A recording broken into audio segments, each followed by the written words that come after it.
Hallelujah! Excited na ba kayong mag-worship kay Lord? Sino dito excited na? Sige nga, sabihin mo sa katabi mo, partner. Partner, sige sabihin mo, partner. Excited ka na ba?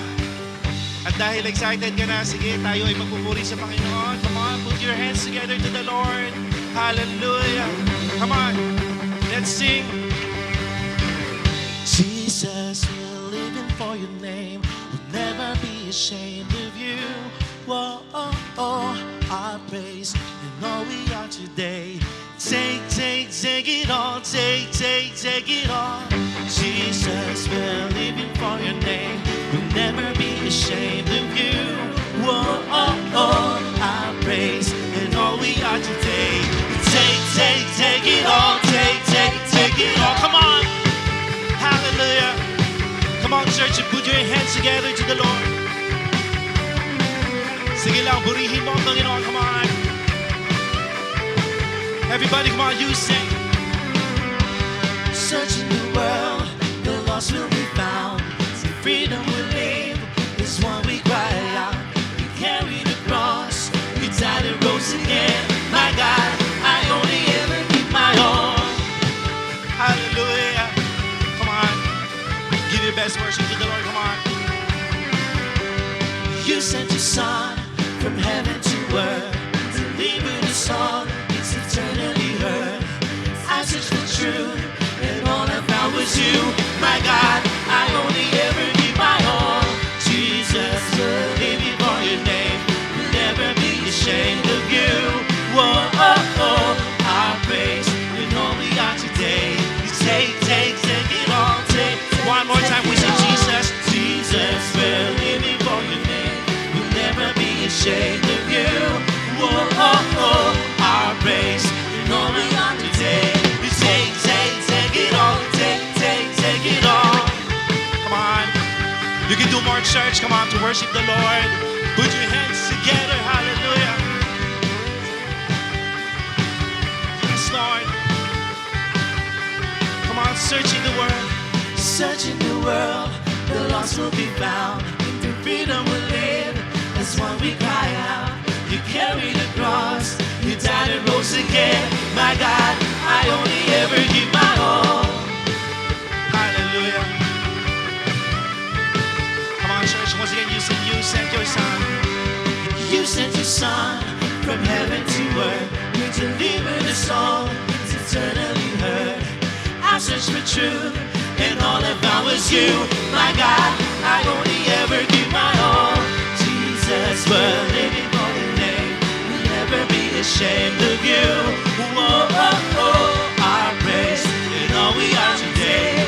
Take it all. Take one more time we sing.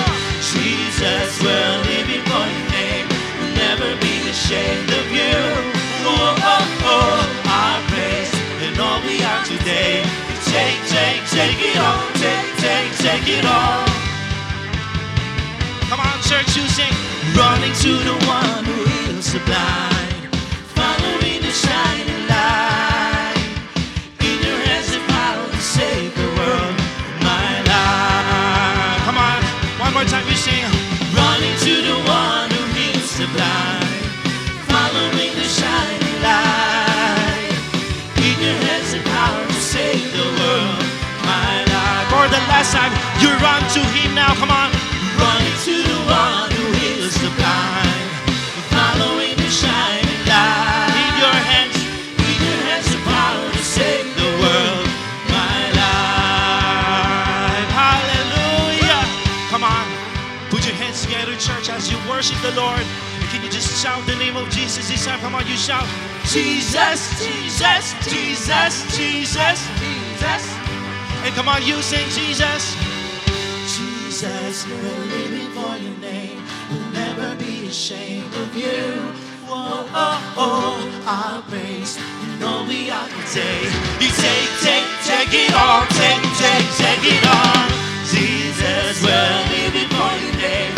We'll never be ashamed of you. Whoa, our praise, you know we are today.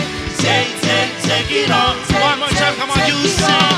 Jesus, we're living for your name. We'll never be ashamed of you. Whoa,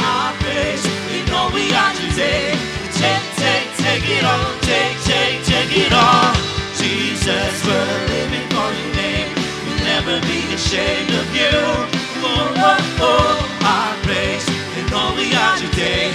Take it all, take it all, take it all. Hallelujah.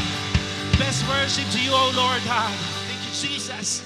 Amen. Hallelujah. We thank you, God. Come on. Continue to enjoy in worshiping and praising the name of the Lord. Hallelujah. God, we recognize your presence in our midst today.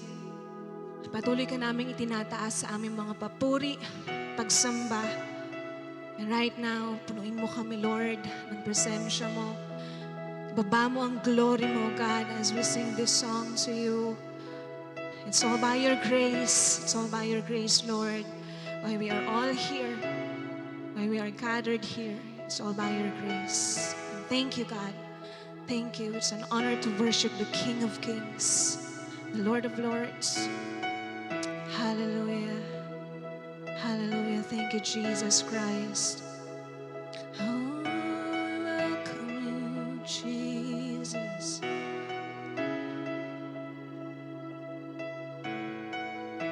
You flow into the ocean cross. How precious is my Savior's blood. The beauty of heaven brought to my shame. The image of love upon its frame. If having my heart was worth to pay, what joy could you see beyond the grave? If love found my soul worth dying for, how wonderful, how glorious, my Savior's scars, victorious,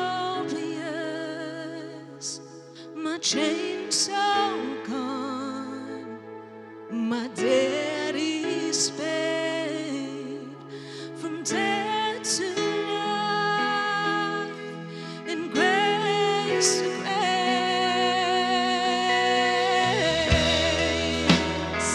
Oh, thank you, Jesus, for the life that we have right now. We worship you, Lord. If heaven now owns a vacancy, how great is the hope that lives in you. The passion, the torture, the rose, the promise that won't light in stone. Freedom is worth the life. Freedom is worth the life you raise. Oh, where is my sin? Where is my shame? Oh, Jesus, if love paid it all to have my heart, how wonderful, how glorious, my Savior's scars, victorious, my chains are gone, my debt is paid, from death to life, and grace to grace. How wonderful, how wonderful, how glorious, my Savior's scars, victorious, my chains are gone, my debt is paid, from death to life, and grace to grace.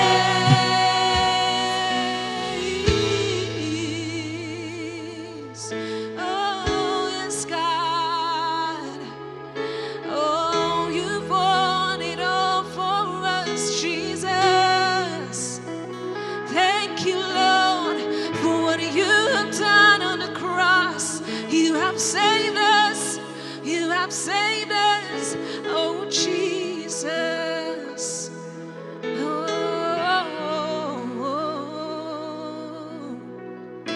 I see that cross, I see freedom. When I see that grave, I see Jesus. And from there to life, I will sing praise. And come on, you sing it out to Him. When I see that cross, I see freedom. Who is in you, Jesus? Oh, you have raised us from today. When I see that cross, I see freedom. When I see that grave, I see Jesus. And from death to life, I will sing you praise. In the wonder of your grace, how my soul will sing your praise. In the wonder of your grace, how my soul will sing your praise. How wonderful, how glorious, my Savior's scars, victorious, my chains undone, my debt is paid, from death to life, and grace to grace. Oh, yes, Jesus, how wonderful it is to be in your love, to be in your presence. Oh, Jesus, our Lord, our Savior, our friend, our Redeemer. We worship you, God. Come on, you sing it out to Him. When I see that cross, I see freedom. Hey! When I see that cross, I see freedom. When I see that grave, I see Jesus. And from death to life, I will sing your praise. Into wonder of when I see that cross, I see freedom. I see Jesus. I will sing your praise. In the wonder of your grace, how my soul will sing your praise. In the wonder of your grace, how my soul will sing your praise. How wonderful, how glorious, my Savior's scars, victorious, my chains undone, my debt is paid, from death to life, and grace to grace. How wonderful, how glorious, my Savior's scars. You are victorious, yes you are. My chains are gone, my debt is paid, from death to life, in grace to grace. How wonderful, how glorious, my Savior's scars, victorious, my chains are gone, my debt is paid, from death to life, and grace to grace. Yes, God, thank you for your grace overflowing, God. Marami pong salamat sa presence mo today. Thank you, Holy Spirit. We appreciate you, God. We worship and adore your name. Salamat, Panginoon. Patuloy buksan mo ang aming mga puso sa gagawin mo pa today. Gawin mo kaming excited, gawin mo kaming expectant, Panginoon, sa salita mo. At ikaw lamang, Lord, ang maitaas sa aming kalagitnaan. To you alone be the highest glory and honor and adoration. This is our prayer in Jesus' name. Amen. Amen. Amen. Praise God. Sige po, bago po tayo mo po, pwede ba sabihin mo dyan sa katabi mo, kapatid, it's giving time. Amen. Sige po, makakaupo na po tayo. Happy Blessed Sunday po sa ating lahat. By the way, can you commend the person beside you and tell him, tell her, nakakamangha ka? Amen. So alam niyo po, to commend po is to compliment and congratulate and honor. In Tagalog, parangalan. So question is, have you ever experienced na may nag-comment sa'yo or pinarangalan ka? Di ba ang sarap sa feeling na may nag-comment sa yung tao? Pero how much more kung si Lord yung magko-comment sa'yo? Just like what happened sa poor widow in Mark 12:41-44.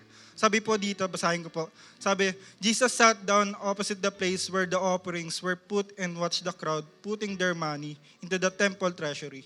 Many people threw in large amount, but a poor widow came and put two very small copper coins worth only few cents. Sabi sa verse 43, calling his disciples to him, Jesus said, truly I tell you, this poor widow has put more into the treasury than all the others. They all gave out of their wealth, but she, out of her poverty, put everything, all she had to live on. So tanong po is, what makes giving commendable?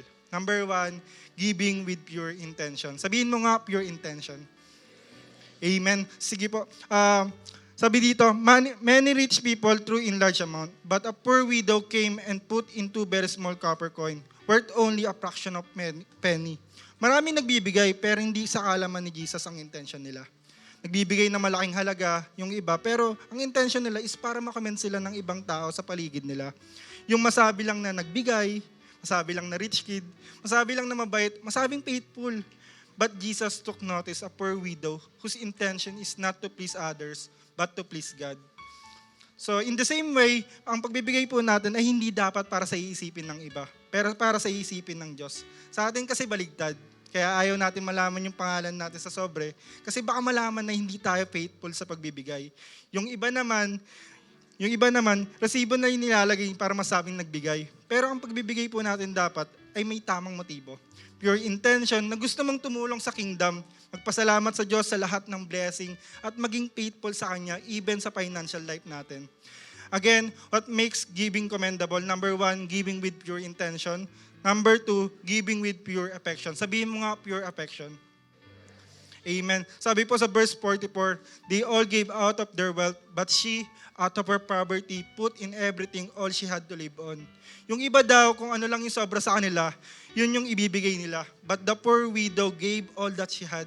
Expressing her complete devotion and trust in God, she gave out of love, that she gave not what she doesn't need, but what she needs. Kaya grabe na lang yung commendation sa kanya ni Jesus. Sabi ni Jesus, I tell you the truth, the poor widow has put more into the treasury than all the others. In this way, hindi tayo nagbibigay dahil lang sa nakagawian na natin, dahil sa parte na siya ng ritual natin every Sunday. Pero sana may kasamang pagmamahal, hindi tayo nagdadalawang isip magbigay generously. Let us not only give what we don't need or yung tira-tira lang natin. Those who give out of love can even give sacrificially, knowing that God supplies our needs. As a challenge po today, God knows if we are giving with pure heart, with pure intention, with pure affection. At ang Diyos ang nagpapala ayon sa nakikita niya sa puso ng tao. Kung paano tayo magbigay ayon sa laman ng puso natin. Meron sa atin nagbibigay ng leftovers or tira-tira lang dahil ang mindset natin, ay si Lord lang naman yan. Pero hindi po ito yung tinuturo ng storyang ito. What the Lord teaches us, the weight of our giving is how we please God. Yung commendable na giving, yung na-honor ang Diyos. Sabi mo nga, na-honor ang Diyos. So today, let us honor God by our commendable giving. Nawa kung paanong commendable ang ating giving ng tithes and offering, maging commendable din nawa ang ating first fruit because it honors God. Paghandaan po natin ang ating first fruit kung paano natin pinaghahandaan ang ating tithes and offering. So let me share my testimony po. So way back last year, same season, bare months, nag-post po yung long-term client ko. By the way, I'm working as a freelancer, Facebook ad specialist / virtual assistant. So hindi ko akalain na yung kaisa-isang trabaho na inaasahan ko is mawawala. So I cried to the Lord and pray na bigyan niya ako ng opportunity na makapag-work pa rin still para makapag-provide ako sa pamilya ko. And then, He provide. Last year, November po, na-hire po ako. But suddenly, 1 month lang, hindi nag-extend yung contract ko. Ang nakakalungkot pa is December. Puro gastusin, puro handaan. Ang dami kong inaanak, ang dami kong bills. At the same time, ako yung breadwinner ng aming pamilya. Imagine na-compute ko na po yung gagastusin ko ng December. Naka-Excel file pa. Tapos November 30, same day, sasabihin sa'yo ng client mo, wala ka ng trabaho. I felt broken. Nasaktan ako ng sobra. Again, November 30, parang hiwalayan ng Katniel. Di ba? So, that's the time na nag-decide ako na mag-loan sa bangko para lang ma-survive lahat. Pero, nag-isip pa rin ako ng other way. Naisip ko na mag-business ulit. Pero still, nagkukulang at hindi nag-work. Kaya dumating sa point na tumaba ako as in, nag-gain ako ng weight, na-depress ako, na-anxious ako. Maglo-loan ako sa isang bangko tapos ibabayad ko lang din sa kabila hanggang sa naging cycle na. Hanggang sa hindi ko namalayan na umabot na pala siya ng 6 digits kasama yung interest. At first, naputulan po kami ng kuryente. First time yon. May trabaho, may side hustle, pero still hindi stable. Nagsha-short, nagkukulang pa din. Ito pa, dumating yung church expansion. Ang sabi ko na lang kay Lord, Lord, baka pwedeng labor na lang muna yung faith promise ko. Wala wala talaga. Kaya dumating sa point na halos araw-araw nandito ako para maghakot, para tumulong maghakot, para magtibag dito sa church.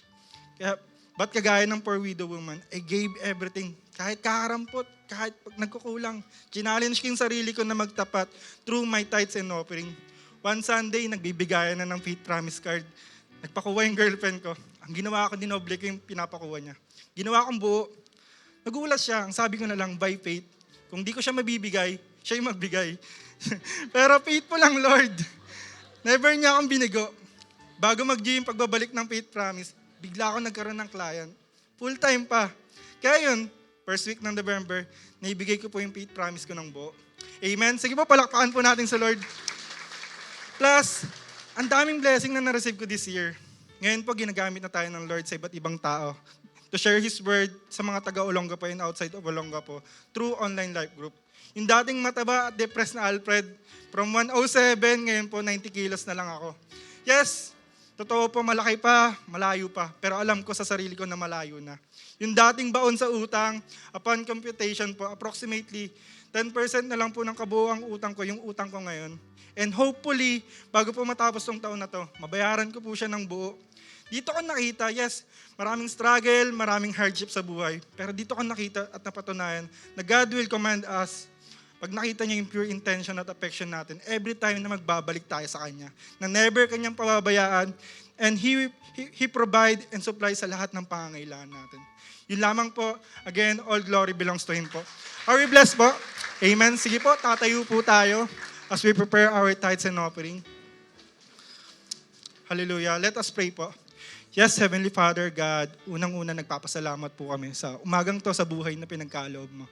God, I pray na patuloy mo makita yung puso nila, yung puso namin sa pagbabalik namin. God, makita mo yung pure intention, yung pure affection sa pagbabalik namin. God, I pray na patuloy ikaw siya mag-provide ng opportunities, ikaw siya mag-ingat, ikaw siya magbigay ng mga pangangailangan ng mga taong to.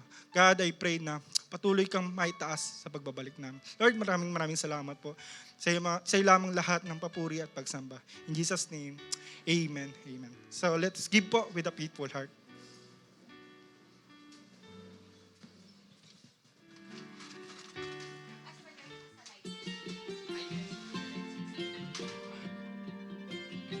Happy Sunday, Light Fam. Happy Sunday po, Light Family. We're here in Redwood, California. Grabe, ang lamig po dito. Halatang-halata naman sa suot namin. No? I just want to testify, actually ngayong 2023, excited kami kapag darating na January kasi of course, it's first fruits. Ginagawa na namin to for how many years, pero sabi ko nung matatapos na ang 2022 last year, sabi ko sa sarili ko na gagawa kami ng mga bagay na hindi pa namin nagawa for this 2023. At isa nga ito yung pagbibigay nga ng first fruits. Before kasi, pag nagbibigay kami ng first fruits, ito yung allowance sa church. So, yun lang yung binibigay namin first fruits. Pero sabi ko, this 2023, lahat ng unang dadapo sa palad ko, bibigay namin kay Lord as first fruits. Bigay namin yung unang allowance namin, pati yung sinama ko yung unang dedication ko, baby, pag-officiate ng kasal, yung love na binibigay sa akin doon, house blessing, car blessing, tapos yung mga na-invite tayo sa ibang church na binibigay din sa akin, after ko mag-speak, mga unang bigay din sa akin na, alam mo na, nag-bless sa atin, binigay ko lahat kay Lord yun. Yes! Mabigat. Mabigat siya. Pero yun nga, it's our decision na gusto naming gumawa ng bagay na hindi pa namin nagawa. Grabe, kasi tunay nga na nagtatapat ang Diyos at binless niya kami. Sinamahan niya kami, protektahan niya kami, kasama yung mga anak ko, kasama yung buong pamilya namin. Talagang grabe yung blessing ng Lord. At isa nga, sa nakikita nyo ngayon, ang isa sa matinding blessing sa amin ng Lord. Grabe, no? Hindi po namin na-imagine that this 2023, bago matapos ang taon na ito, wow, makakapunta po kami dito sa Amerika. Pag-travel po kami at makakapag-ministry dito sa ating mga Light Church family. At natutuwa po kami kasi pati yung mga members din natin na nandito na sa mga kabataan natin na nandito, ngayon may mga pamilya na na nandito sa Amerika, nag-gather po natin. Glory to God. Ang masarap po dito, sa pag-aayos ng visa, wala po kaming binayaran. Binayaran ni Lord.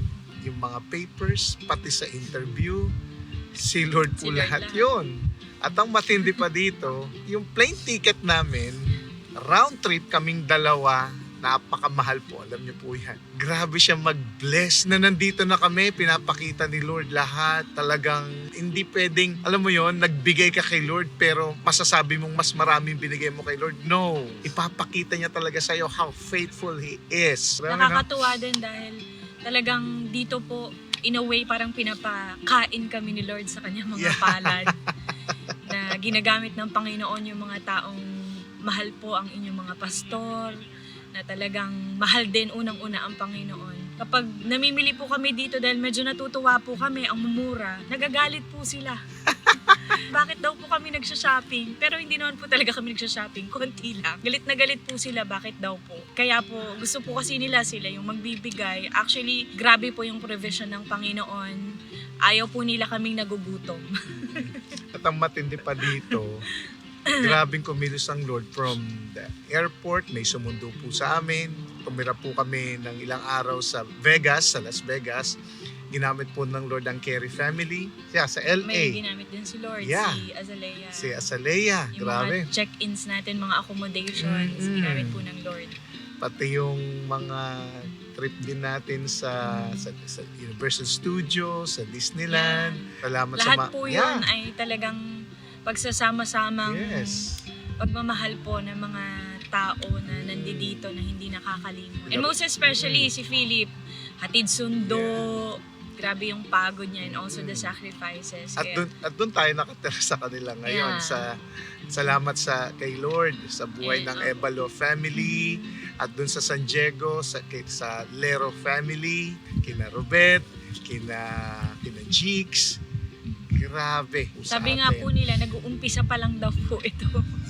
Wala pa daw po kami sa gitna. Kami po bilang mag-asawa, we want to thank the Lord. Talagang napakabuti po ng Panginoon sa buhay po namin since we challenge ourselves na ibigay ang para sa Panginoon and i-challenge din namin yung sarili namin na ibigay mo kay Lord kasi gusto mong makita kung ano pa yung kayang gawin ng Panginoon sa buhay.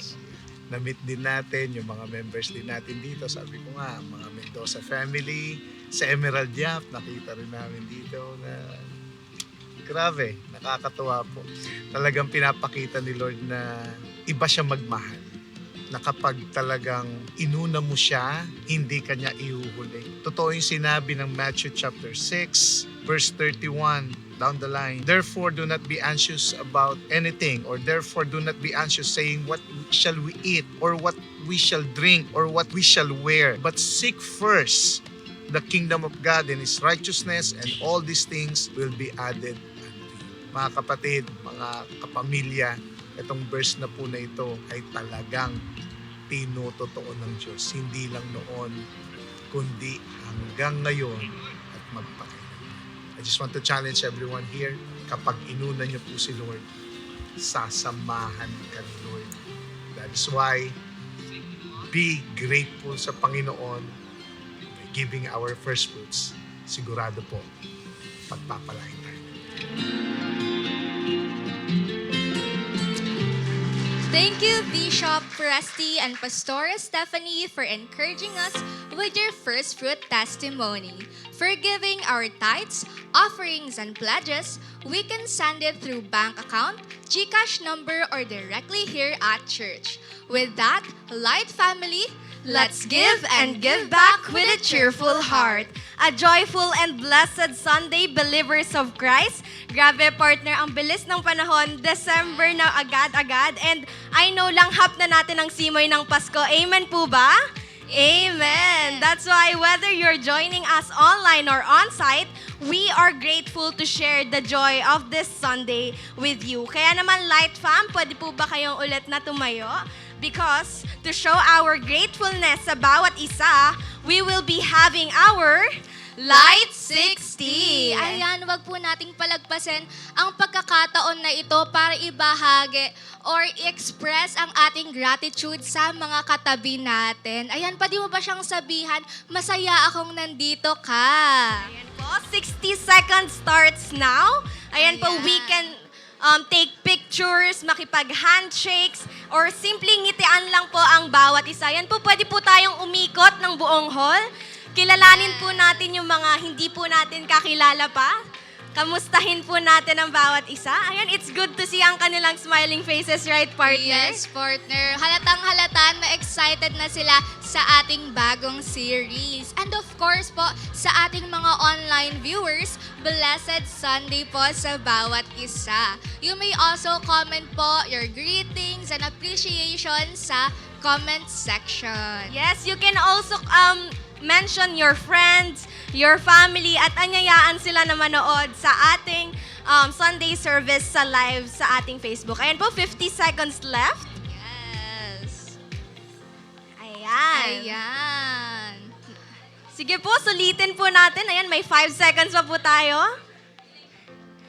Ayan, Light Family, Light 60 is now over. Kaya naman po, pwede na po tayong umupo. Grabe, partner. First Sunday na agad ng December, and I believe excited na po tayo sa ating bagong series. And marami po tayong nabaon sa November series natin na Building Gratitude. Amen po ba? Amen. Yes, partner. And I believe din po na ngayon pa lang ay marami ng expectation niyang katabi mo sa ating bagong series. Tama po ba? Amen. Ayan. Sino po dito excited sa word ni Lord today? Ayan, I'm sure marami yan, partner. Yes, partner. But first, let's proceed to our Light News. Unang-una na nga po dyan, Light Family, is we have our Volunteers Fair.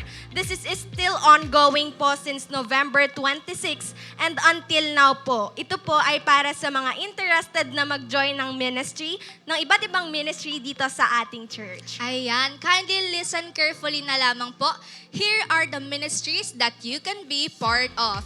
We have graphic artist and video editor, catering ministry, prison ministry, police ministry, exhorter, and kids ministry. And we also have our consolidation ministry, content creator, website developers, live streaming and coverage, program directors, and last but not the least is Marshall Ministry. Yes, and if you have a passion po for any of these ministries and would like to contribute your time and talents, kindly approach po our service directors right after the celebration. Ayan po, for 8 a.m. we can approach Coach Ian Aguilar. For 10:30 a.m. naman po, mamaya after ng ating service, we can approach Coach Jeremy Clavo. And for 4 p.m. naman po, we have Coach Bert Angelo Araha. And for 7 p.m. naman po, we have Coach J.R. Navida. And next, Light Family, we are glad to announce that our very own Restart is now available for only 85 pesos. Ayan po, palakpakan naman po natin si Lord. If you'd like to get yours, kindly proceed sa ating ushering table right after ng ating celebration. Thank you so much, partner. And now, sino naman po dito ang excited sa darating na Pasko at bagong taon? Amen, ayan. Madaming excited yan. Amen. At dahil nasakto po na disperas ng Pasko at bagong taon ng ating mga Sunday celebration, magkakaroon lamang po tayo ng onting adjustment since we expect that all of us po will be busy preparing for that event. Ayan po, we would like to inform everyone that we will be having a change of time slots only on 3rd and 4th Sunday of this month po.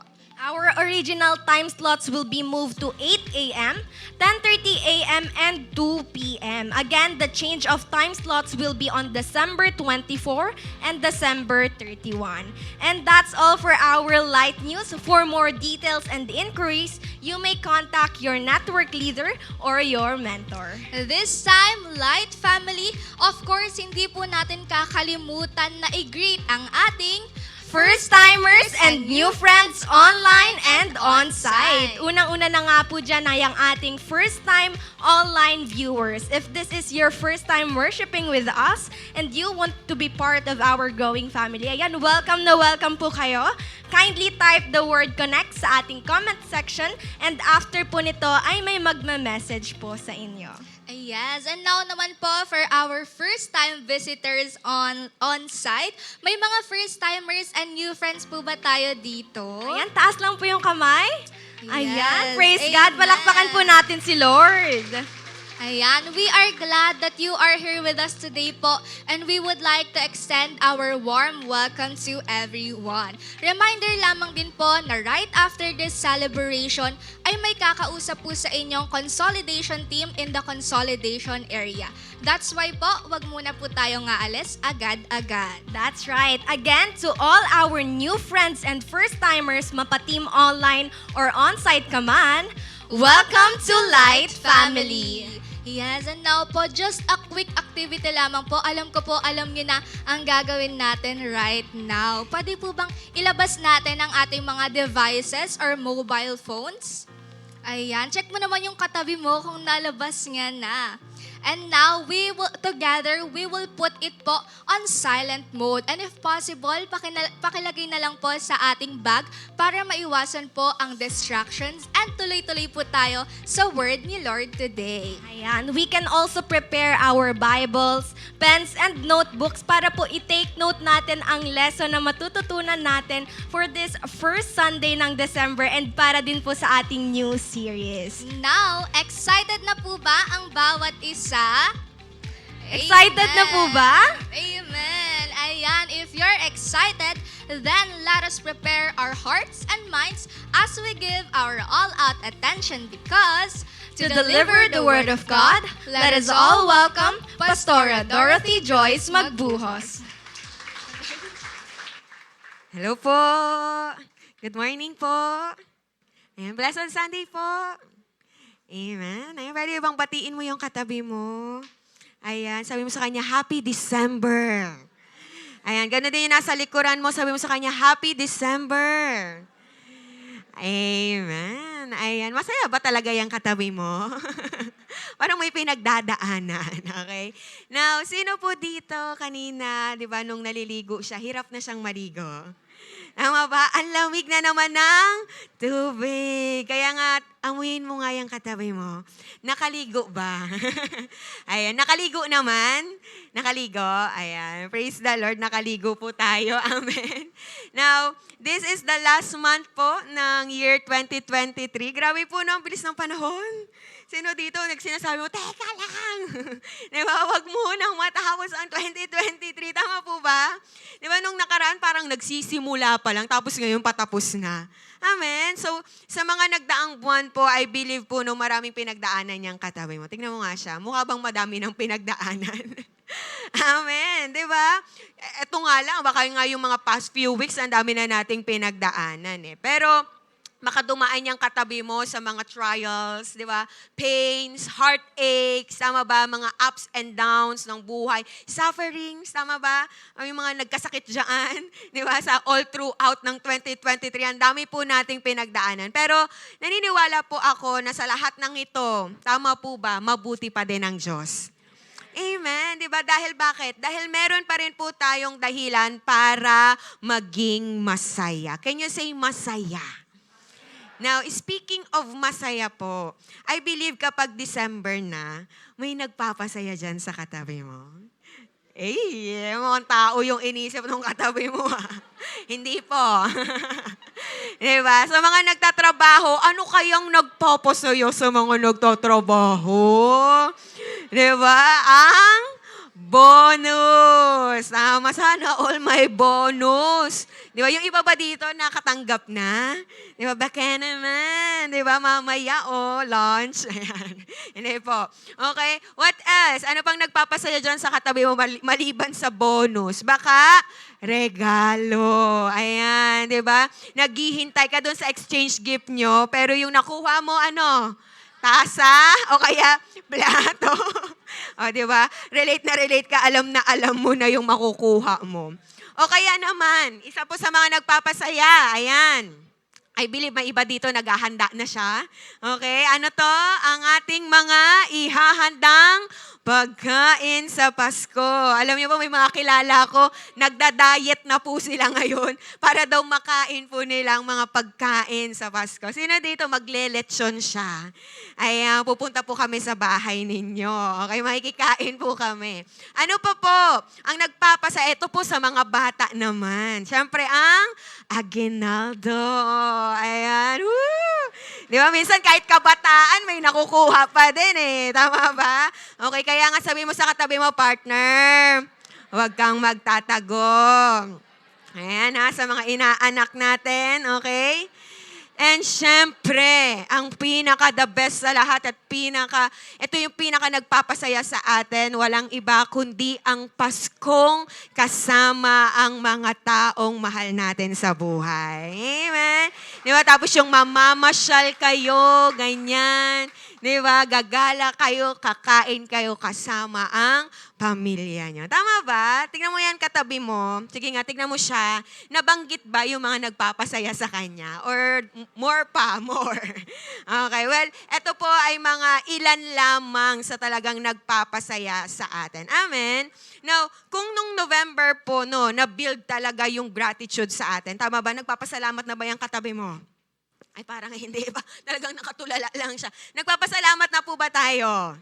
Amen. Amen. Now, ngayong buwan naman po ng December na actually culmination series po natin ito. Ayan, kasi last month na siya. So, culmination series natin ngayong taong 2023. So, pagpukusan po natin ang tunay na joy. Ang tunay na nagpapasaya at nagbibigay po ng joy sa atin. Kaya naman po, for our December series, our title is Messiah. Di ba? Talagang Messiah ang taon, ang Disyembre, okay? Messiah. Sabi mo nga, Messiah. Now, ano po bang ibig sabihin ng Messiah? Now, Messiah po, it comes from the Hebrew word Mashiach. Or Mashiach. Sabi niyo nga po, Mashiach. Okay? And it means anointed one or chosen one. At ang Greek equivalent na word po na ito ay Christos. Can you say Christos?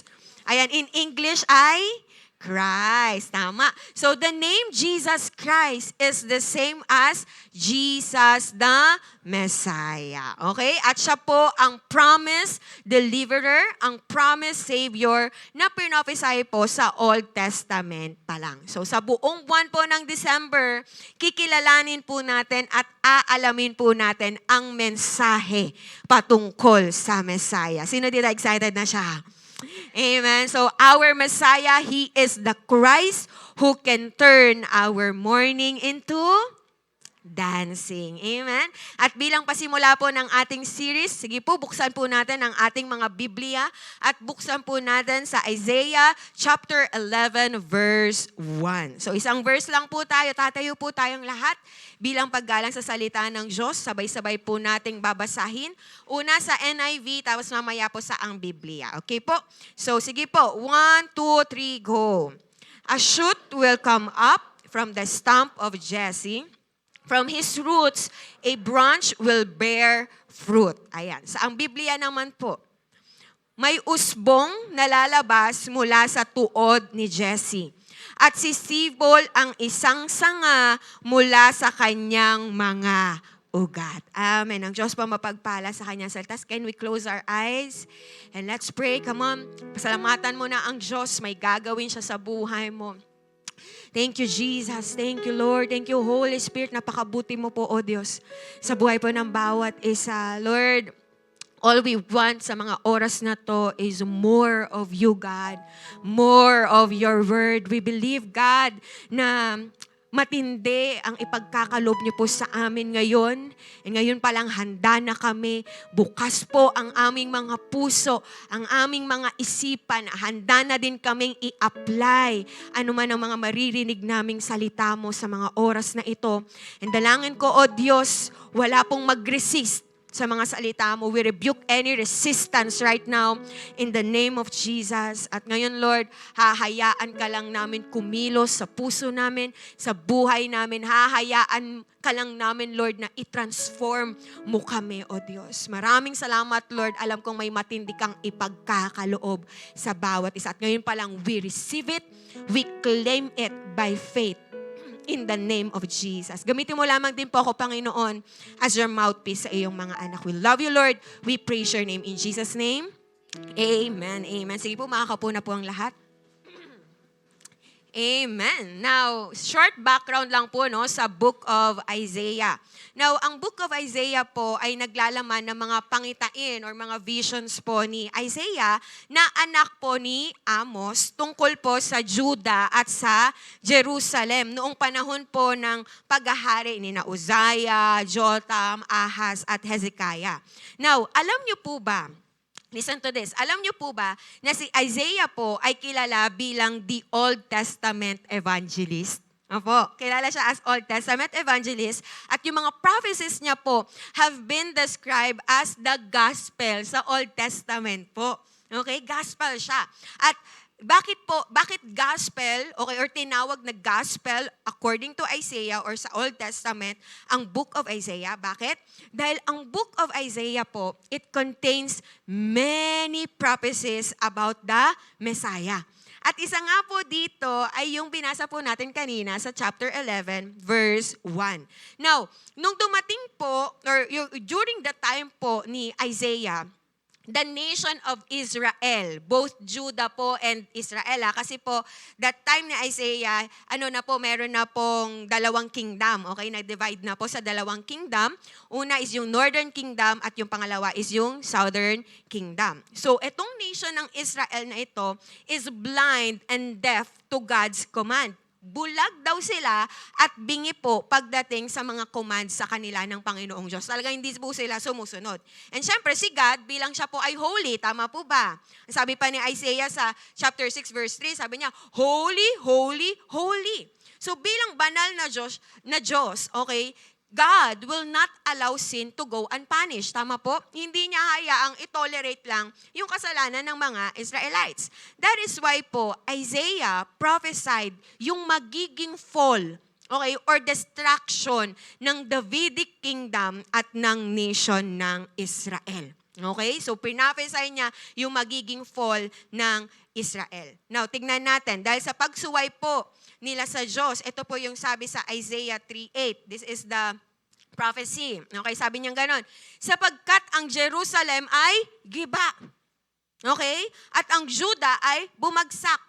Sapagkat ang kanilang pananalita at ang kanilang mga gawa ay laban sa Panginoon. So naranasan nila yung giba at yung pagkawasak o yung pagkabagsak dahil sa kanilang mga ginagawang kasalanan. Ang sabi pa, na nilalapastanganan ang kanyang maluwalhating presensya.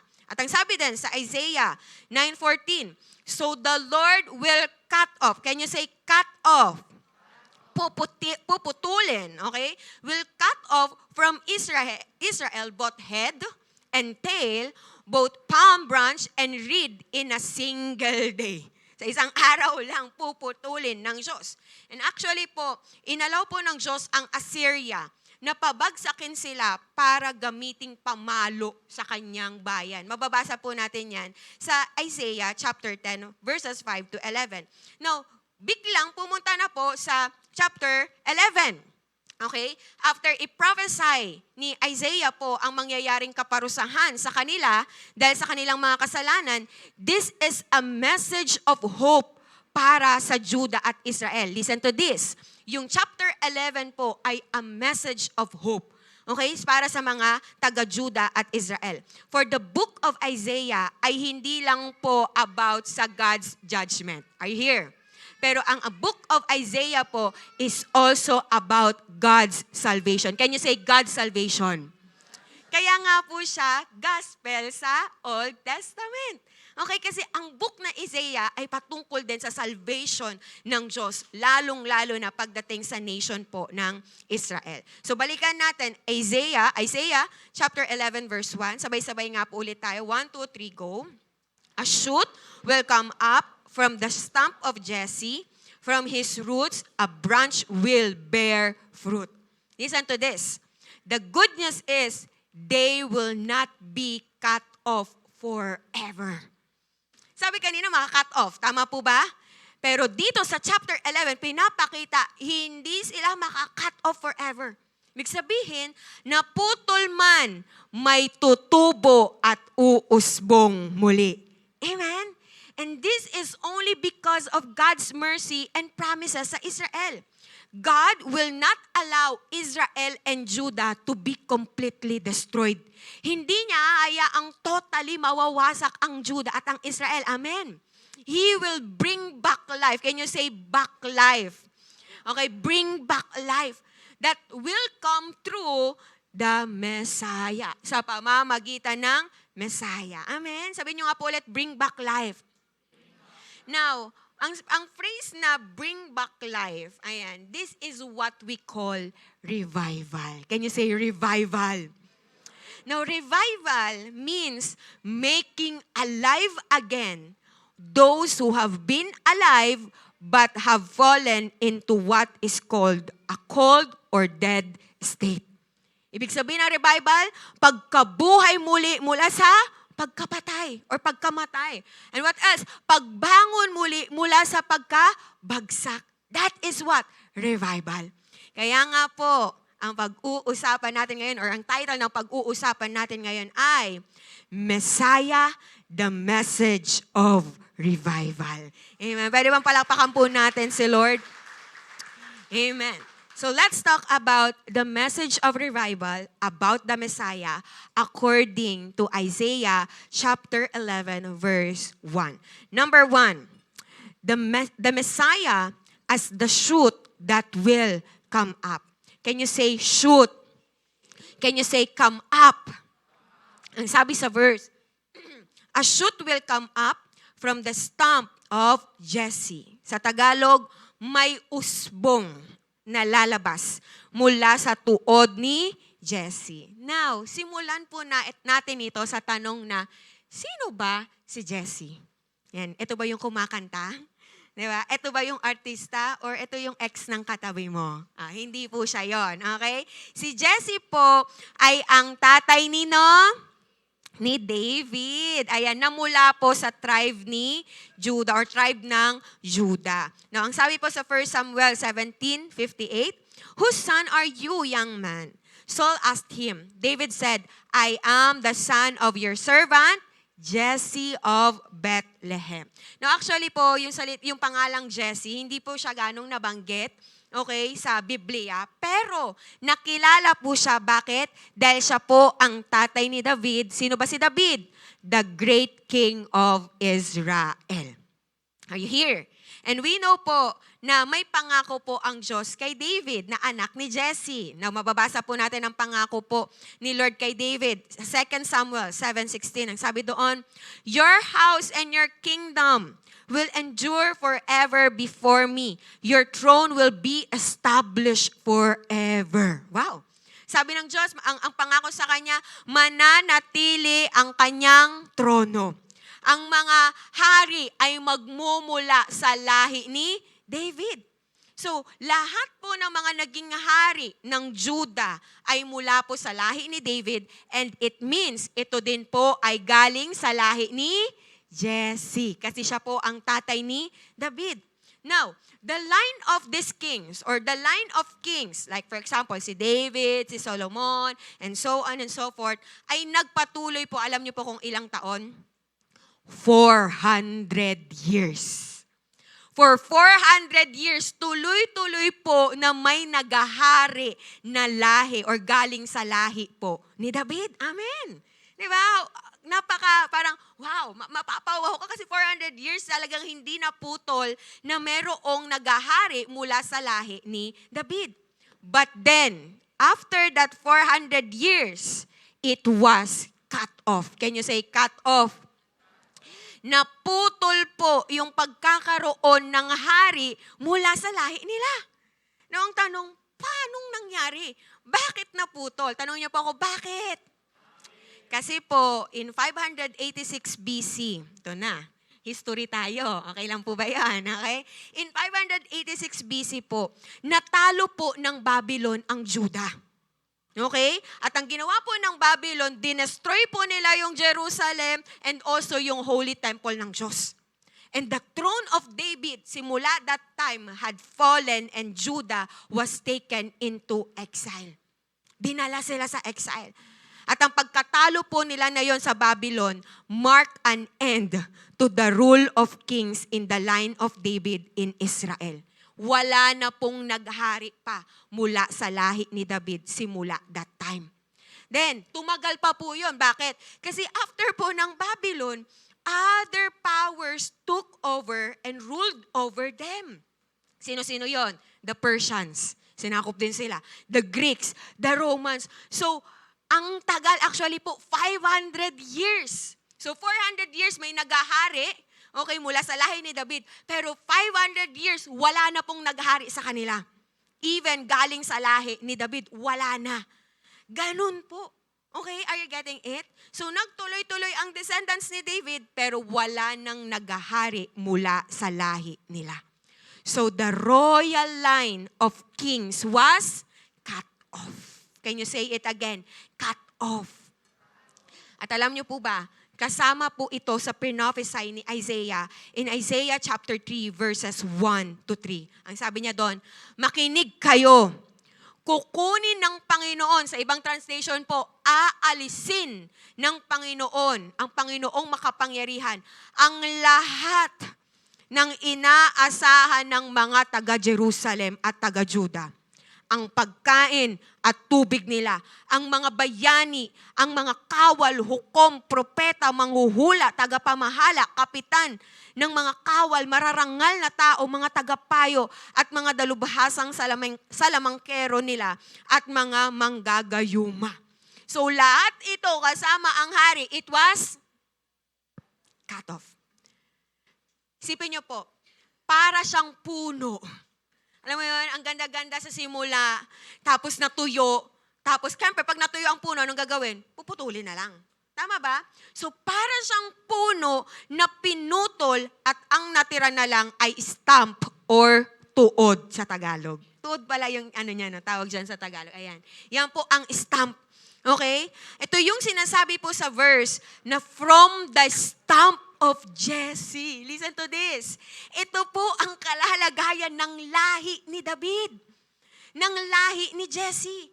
Para silang para silang puno na pinutol. And stump po in Hebrew is gesa.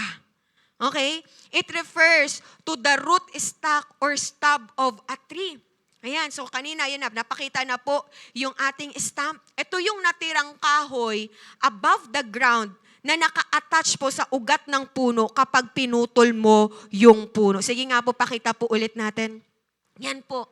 Di ba, syempre kapag nakakita tayo ng ganyan, parang wala nang buhay, tama ba? Parang patay na, tama ba? Hindi ka na mag-iisip na, ay uusbong ulit to, ay tutubo ulit to. Hindi na. Okay? There's no hint of life. No hint of revival. Talagang mukhang patay na. And listen to this. Ganyan po ang kalalagayan ng lahi ni David. Ganyan po ang kalalagayan ng Judah. Now, David's family line seemed to have failed and be over. Parang tapos na yung family line nila. Alam mo, lalo na yung mga naghahari. Yung dating nagpo-flourish na tree of David had fallen into ruins. Patay na.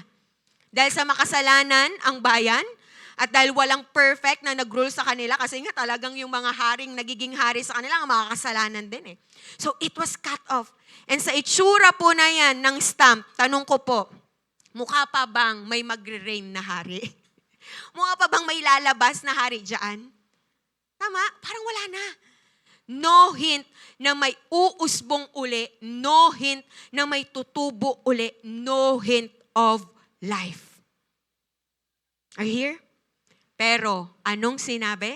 Sa Isaiah chapter 11, verse 1, ang sabi, a shoot will come up from the stump of Jesse. Yung ganung itsura ng stump na tuod, ang sabi, a shoot will come up. Now, ano bang ibig sabihin ng shoot? Now, shoot po in Hebrew is hooter. Yan. Which means twig or a young growth or sprout. Ayan, may picture po tayo dyan. See? Ayan po ang picture niya. And this is the stump. Kumbaga, ito ang lahi ni David. Pero ang sabi, mayroong shoot na lumabas. Mayroong sprout na lumabas. May usbong na lumabas. So mula sa hopeless na kalalagayan po ng stump ay may usbong or shoot na lalabas. And listen to this. This is a sign of life. May buhay pa. Amen. And this shoot po, ang shoot po na to ay walang iba kundi ang Messiah. This is the picture of the coming of Christ. May Messiah ang dadating, may Kristo na darating. And ang sabi, the shoot, okay, ay mula sa stump ni Jesse. It means, ang shoot ay galing sa lahi ni Jesse, sa lahi ni David. Now, it is very clear po na si Jesus, the Messiah, ay galing po sa lineage ni David. Matthew 1:1.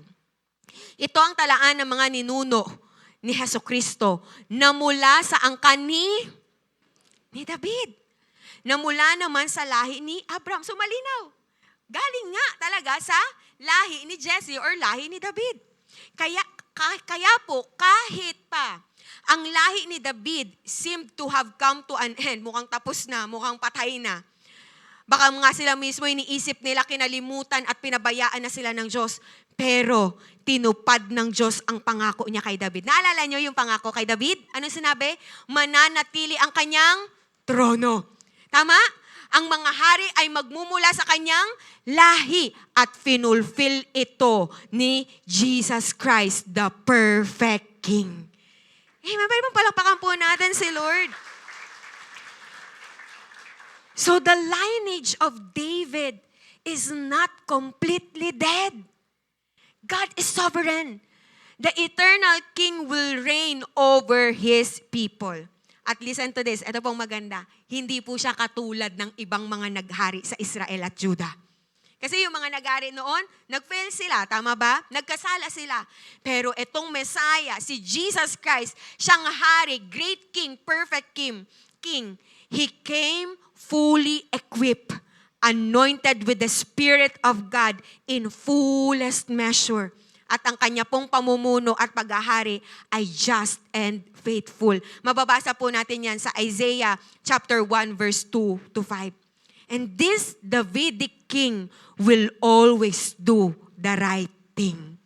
Amen. Di ba? So mula sa patay, mula sa pagiging patay, mukhang walang pag-asa, may dumating na Mesaya.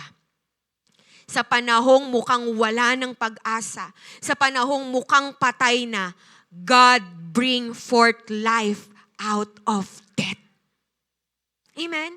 Sa mukhang wala ng pag-asang lahi ni David, for more than 500 years, para silang patay. Tuyong stamp, walang haring namumuno sa kanila. Kung sino-sinong bansa ang sumasakop sa kanila at nagro-rule sa kanila. Pero dumating si Jesus Christ and bring forth life at nagbigay ng hope sa kanila. Amen. Sige, palakpakan mo si Lord. Kapatid, ang pagdating ni Jesus brings life.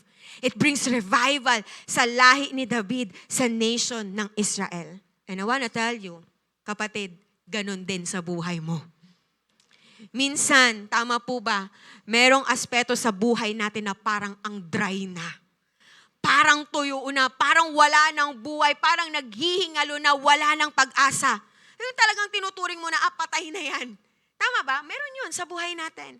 Ganon din, hindi lang sa buhay natin, pero even sa family natin, sa lahi natin, meron tayong kino-consider na wala ng pag-asa at patay na. Pero kapatid, Jesus is the answer.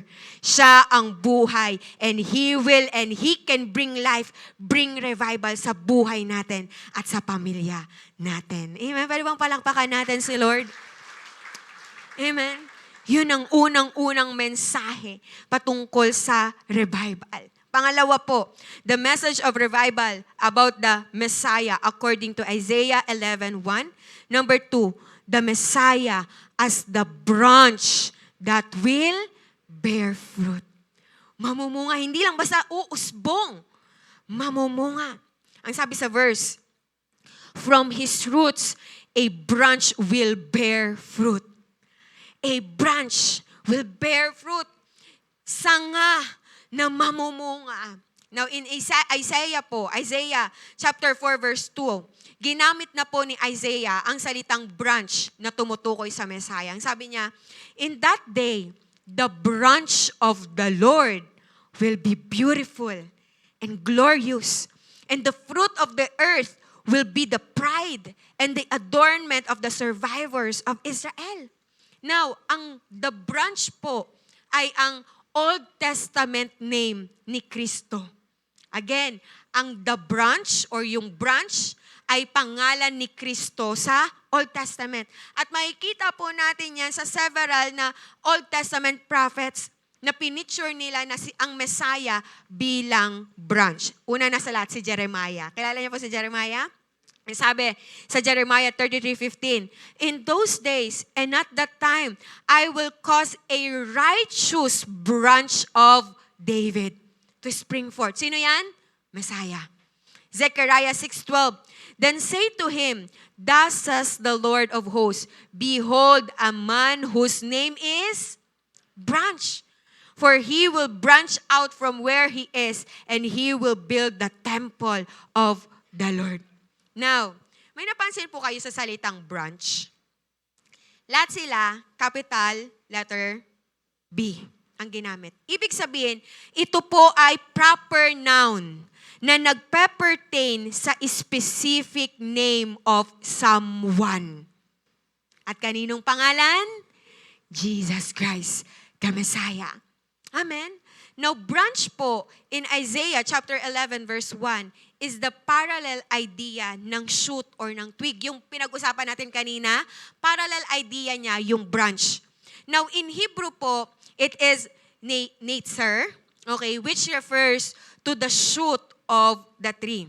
Again, ang sinasabi lang po dito na ang Messiah po ay magmumula sa descendant ni Jesse. Lalabas siya sa lahi ni Jesse or sa lahi ni David. Pero makinig maigi. Ang branch po na ito will not be barren. This branch will be a fruitful branch. The Messiah po ay hindi lang lumabas lang sa lahi ni David, but He is the branch that will bear fruit. Siya ang sanga na mamumunga. Now, ang bear fruit po in Hebrew is pauraw. Can you say pauraw? Which means fruitful, increase, or grow. Grow, lumalaki. Tama po ba? Ang isang senyales na buhay ang puno kapag ito ay nag-grow at namumunga. Tama po? Senyales yun na buhay ang puno. Now, the Messiah po, Jesus Christ, is the supreme branch mula sa lahi ni David at siya po ay fruitful na branch. And the fruit, makinig maigi, the fruit that He will bear or the fruit He bear ay good fruit. Can you say good fruit? Okay, sweet fruit. Okay, because He is a righteous branch, na which is yun yung binaba kanina sa Jeremiah. So, ang bayan po kasi ng Diyos, okay, the Israel, listen to this, their fruits are bad.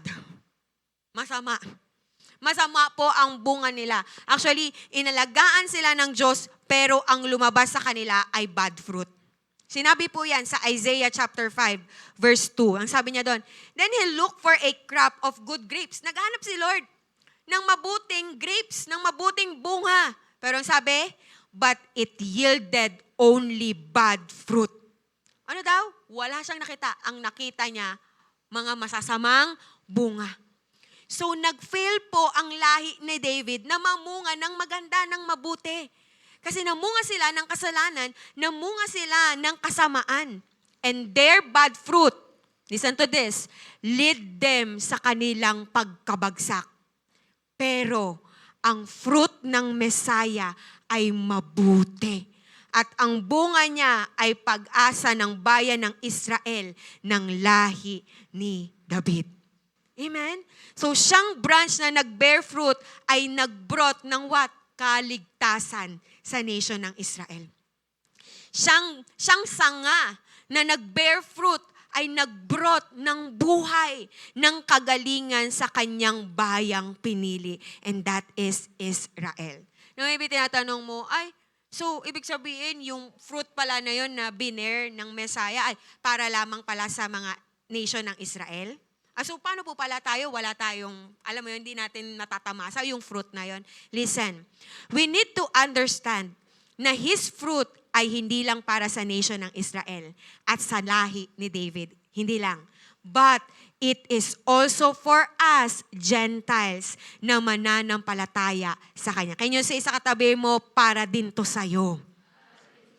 Paano ko nasabi? Romans chapter 11, verse 17b. So, New Testament tayo. Sabi niya, and you Gentiles, who were branches from a wild olive tree. So, tayo daw ay mga branches sa wild olive tree. Have been grafted in. Sino dito yung mga mahilig sa halaman? Di ba yung ginagraft? Di ba? Ina-attach sila sa, kunyari, yung pangit na, ang tawag dito na sanga or hindi mabungang sanga, ididikit doon sa mabungang sanga. Are you getting it? Para mag-flow yung bunga. Are you getting?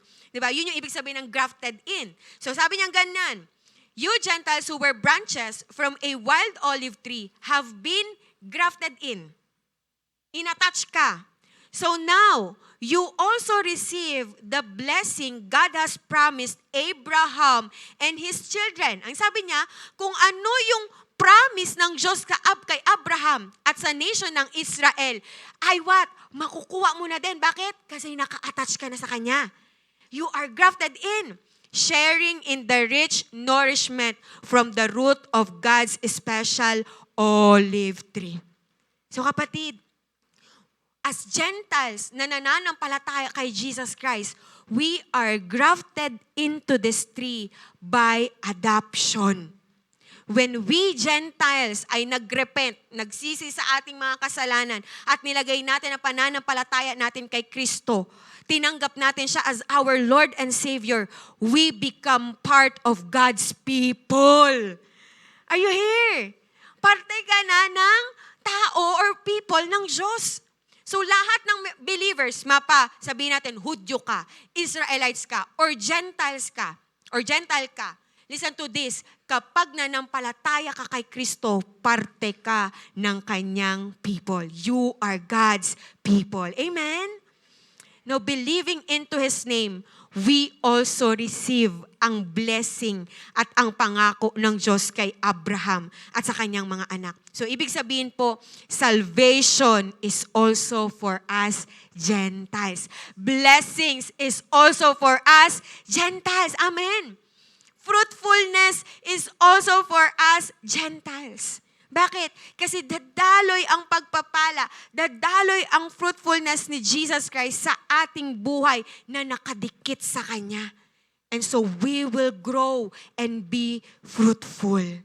Amen? Nagigets po ba natin?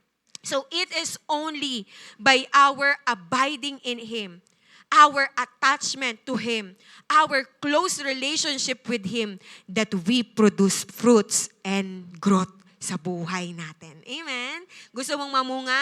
Anong gagawin mo? Attach ka kay Jesus Christ. Now, kapatid, maybe may mga barren ka din sa buhay mo. Tama yung parang, kahit anong gawin mo, hindi namumunga. Yung parang sinasabi mo, ano ba to? Baka wala na tong pag-asa, barren na to. Wala nang growth, hindi na to lumalago. Tama ba? O hindi lang sa buhay mo, pero sa pamilya mo or sa lahi nyo. Kapatid, i-attach mo yan.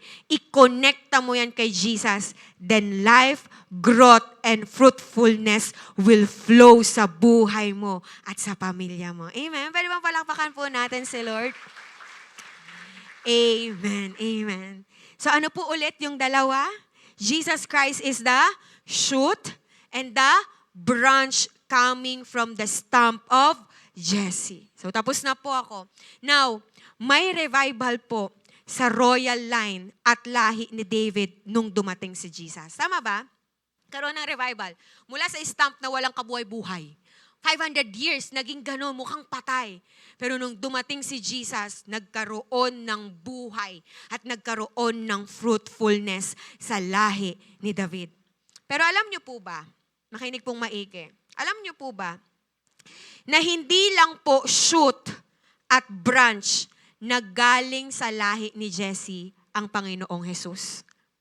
Hindi lang siya shoot, hindi lang siya yung usbong, at hindi lang po siya ang sanga na galing sa lahi ni Jesse or galing sa lahi ni David. But he is also the root of Jesse. Baka sinisip natin, ang Messiah galing sa lahi ni David. Pero no. Ang sabi, siya din ang root. Siya rin ang ugat ng lahi ni Jesse. Hindi lang siya nagmula sa lahi ni David, pero siya ang pinagmulan ng lahi ni David. Because he is the root. Isaiah chapter 11 verse 10. In that day, the root, malaking R, of Jesse will stand as a banner for the peoples. The nations will rally to him, and his resting place will be glorious. Hallelujah. Ano ibig sabihin? Na siya ang root of Jesse? It means he is the origin of the whole Davidic line. Amen? Siya ang ugat. Siya ang pinagmulan ng lahi ni David. Hindi lang siya descendant ni David, pero siya ang Diyos ni David at ng lahi ni David. Son of David, yes. But at the same time, he is the Son of God. Amen? He is both the origin and the offspring of the line of Jesse, of the line of David. He is both the root and the shoot or the branch. Yung lumabas na shoot or yung lumabas na usbong sa stump is the same time the root of the tree. Are you getting the point? Yung lumabas na root, yung lumabas na shoot, siya din yung ugat. And notice this. Hindi ko alam kung nahalata nyo to or nakita nyo to. Notice na ang sinabi sa verse ay shoot and root of Jesse. Bakit hindi sinabing David? At least si David kilala, hari siya. Si Jesse hindi siya kilala. Tama? Pero bakit shoot and root of Jesse ang pagkakagamit? Listen to this. This is to say that the new king will not be just another descendant of David. It is saying that he will be a whole new David. A new and eternal king, even better than David. Are you getting the point? It's like a divine restart. It's like a divine beginning, new beginning. Tama ba? Ang daming bumagsak na hari sa lahi ni David. And even David himself bumagsak. Amen. Pero ibahin natin ang Messiah. Actually, the Messiah will surpass them. Far surpass them. And so, ang kingdom niya ay higit din sa kingdom nila. So, sa pagdating po ng Messiah, nakaranas ng restart ang nation ng Israel. Sa pagdating ng Messiah, nakaranas ng new beginning, nakaranas ng revival. Ang nation ng Israel, nakaranas ng buhay, ng kagalingan, ang lahi ni David. And kapatid, I wanna tell you, hindi lang sa nation ng Israel at hindi lang ito sa lahi ni David. This is also mangyayari sa buhay mo. The same thing sa buhay natin. Hindi lang sa buhay natin, kapatid. It's like, ang word kasi, it's about the lahi. The generation of David. It means, hindi lang sa buhay mo, pero pati sa lahi mo, sa pamilya mo, sa generation na lalabas sa'yo. Kapatid, ang pagdating ng Messiah ay pag-heal at pag-revive ng lahi at generations natin. Ano ibig sabihin nito? Lahat ng patay na tinuturing mo sa buhay mo, sa pamilya mo, sa lahi mo, lahat ng nakikita mong barren, walang bunga, hindi na lumalago, hindi na nag-grow, kayang buhayin at pamungahin muli ng Panginoong Jesus. Walang mahirap. Walang imposible sa Kanya. He is the root and the origin ng buhay at fruitfulness. Ibig sinasabi mo ngayon, wala na, patay na, wala nang pag-asa yung buhay ko, wala nang pag-asa yung buhay ng nanay ko, ng tatay ko, ng pamilya ko, ng lahi ko, wala nang pag-asa yung health ng pamilya ko, yung curse, yung sumpa talagang nagpasa-pasa na sa pamilya ko, wala nang pag-asa ang lahi ko. Paulit-ulit na naghihiwalayan sa pamilya ko, pati ako at yung mga magiging anak ko, baka yun din yung mangyayari. Wala nang pag-asa. Patay na. Broken relationships, well, yun na yung pamilya ko, yun na yung lahi ko, yun na yung sasaluhin ko. Pero kapatid, nagkakamali ka. Because you have the Messiah, you have Jesus Christ, at kaya niyang buhayin yung mukhang patay na sa buhay natin. Kaya niyang buhayin yung mukhang wala ng pag-asa sa buhay natin. Kaya niyang pamungahin yung mukhang wala ng, alam mo yun, ipapamunga, hindi na mamumunga. Yung mukhang hindi na mag-grow, kayang bigyan ng growth ng Diyos. In His coming, may revival. In His coming, may kaligtasan. In His coming, may fruitfulness. He already came. Tama po ba? Tama ba? He already came. Pero bakit po ganun? Dumating na siya. Pero bakit parang wala, patay pa din. Yung buhay ko, parang patay pa din yung mga aspeto ng buhay ko. Parang wala pa ring pag-asa. Wala pa ring fruits. Pero dumating na siya. Kapatid, this means, yes, dumating na siya. Pero may dapat tayong gawin to really experience revival. To really experience fruitfulness. Ano yon? Ito din ang application natin. Let the Messiah come into your dead and barren life. Sabi natin kanina, in His coming, may na-revive. In His coming, may namunga. So, ano ibig sabihin nito? You need to let Him come. Come, Lord. Come, Jesus. Sa buhay kong patay na. Sa pamilya kong wala ng pag-asa. Sa health ko. na wala ng pag-asa, come Jesus, revive it. At pamungahin mo ulit ito. Let Him come sa anumang patay na at barren na sa buhay mo, sa pamilya mo at sa lahi mo. Kapatid, hayaan mong kumilos ang Diyos sa kung ano yung akala mong wala ng buhay. Sa kung ano yung akala mong wala ng pag-asa sa buhay mo at sa pamilya mo. It's like nung, naalala nyo ba yung bago mong nakilala ang Panginoong Jesus sa buhay mo? We are dead spiritually, tama ba? Patay tayo. Yun ang situation natin. That is our condition before we met Jesus Christ. We are dead spiritually. Walang sign ng buhay. Humihinga physically, pero walang sign ng buhay spiritually. Barrenness is all we have. Walang pamumunga.